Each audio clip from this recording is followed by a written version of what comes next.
Hey, thanks for watching CNN 10.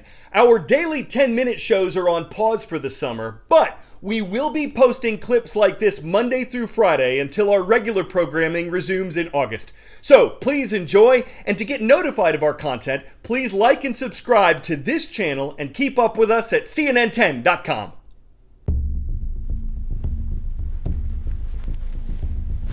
Ready? Yes. Why are you coming forward? All my life, I've been about finding places where I can go and make a difference. This is Peter Zatko. Until January of this year, he was head of security at Twitter, but now he's a whistleblower. And he says Twitter's security problems are so grave, they are a risk to national security and democracy. I think Twitter is a critical resource to the entire world. I think it's an extremely important platform. He's handed over information about the company to US law enforcement agencies, including the SEC, FTC, and the Department of Justice. May I ask your name in the middle? I'm Mudge. Zatko is better known in the hacking world by his nickname Mudge. He's been a renowned cybersecurity expert for decades. His roots are in hacking, figuring out how computers and software work.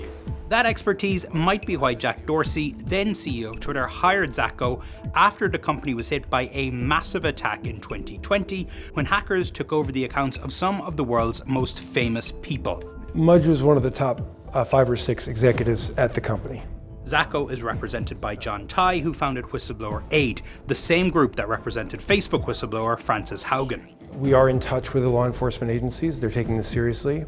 Twitter is pushing back, saying Zatko is peddling a narrative about our privacy and data security practices that is riddled with inconsistencies and inaccuracies and lacks important context.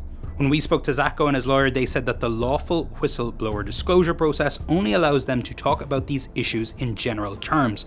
For specific allegations about Twitter, they referred us to Zatko's disclosure. I'm not going to go into details, but I will say that Mudge stands by the disclosure and the allegations in there. CNN and the Washington Post obtained a copy of the disclosure from a senior Democratic official on Capitol Hill. In it, Zatko claims nearly half of Twitter's employees have access to some of the platform's main critical controls. There's an analogy of an airplane. So you get on an airplane and every passenger and the attendant crew all have access to the cockpit, to the controls. You know, that's entirely unnecessary. It might be easy, but it's too easy to accidentally or intentionally turn an engine off. Twitter accounts belonging to a whole lot of famous people. That kind of access contributed to the massive attack in the summer of 2020 when hackers, 2 of them teenagers, tricked a couple of Twitter employees into letting them into Twitter's systems. That gave them access to accounts, including that of then presidential candidate Joe Biden. I don't have to tell you the significance of being able to breach the Twitter accounts with many millions of followers, including of leading politicians 3 months from a presidential election. In the disclosure, you quote from a Wired magazine article that says, "But if a teenager with access to an administration panel can bring the company to its knees, just imagine what Vladimir Putin can do."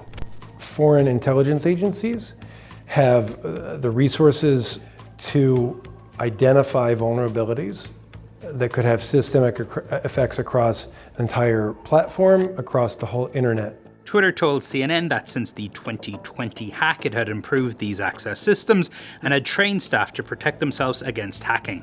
If you're running any system, the more people that have access to the main switches, that's a very risky situation.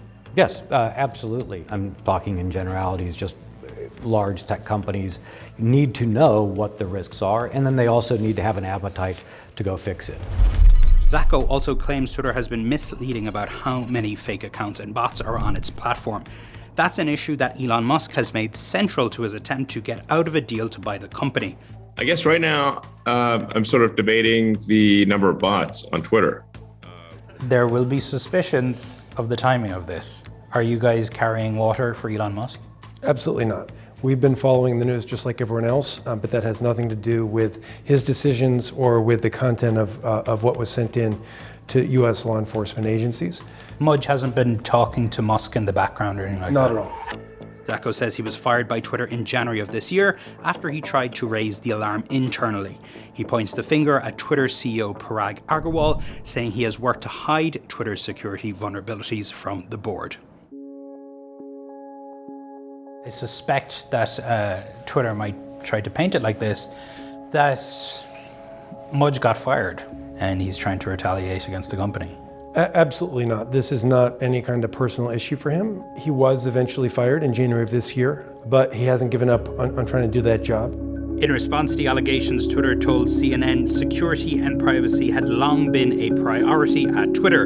As for Zacko, they said he, quote, was fired from his senior executive role at Twitter more than 6 months ago for poor performance and leadership. He now appears to be opportunistically seeking to inflict harm on Twitter, its customers, and its shareholders. Your whole perception of the world is made from what you are seeing, reading, and consuming online.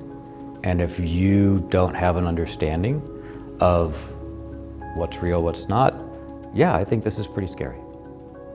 Are you nervous? Yeah. This wasn't my first choice. I just want to make the world a better place, a safer place. The levers that I have to do it are through security, information, and privacy. Thanks for watching. Please don't forget to subscribe to our newsletter at CNN10.com, and we'll see you in August for daily episodes of CNN 10. I'm Carl Azus.